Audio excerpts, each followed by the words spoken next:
Step into a real-life mystery that has baffled detectives for nearly a century.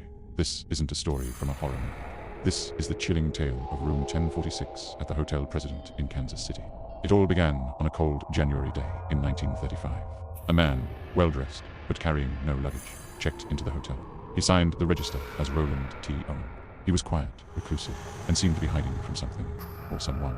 The hotel staff noted his strange behavior. He'd keep his room dark day and night, and would only communicate in hushed tones.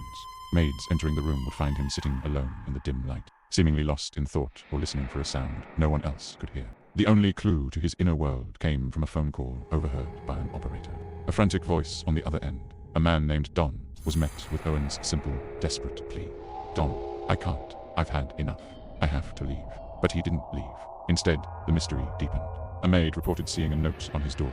"Don, I will be back in 15 minutes. Wait." Later that day, she returned to clean the room and was surprised to find Owen wasn't alone.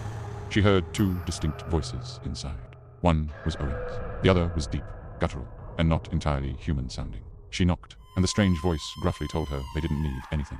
The next morning, the hotel operator noticed the phone in room 1046 was off the hook. She sent a bellboy to check. He knocked, but there was no answer.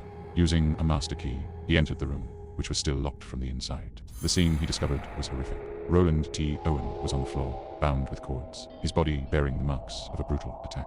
He had been stabbed multiple times. Miraculously, he was still alive, but barely.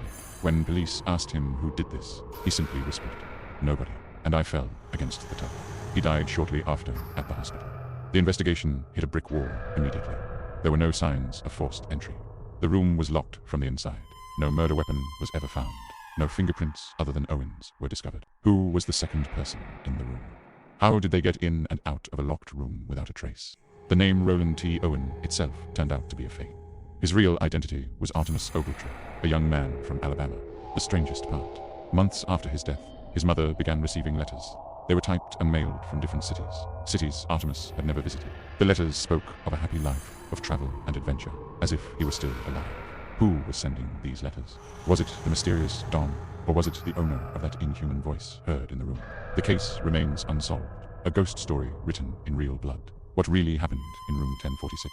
Was it a mob hit, a deal gone wrong, or something far more sinister and unexplainable? The silence from that room has echoed through the decades, leaving us with a question that may never be answered. What do you think happened to Artemus Ogletree? Let me know your theories in the comments below.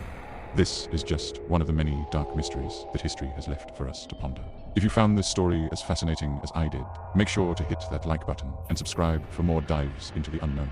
Thanks for watching, and stay curious.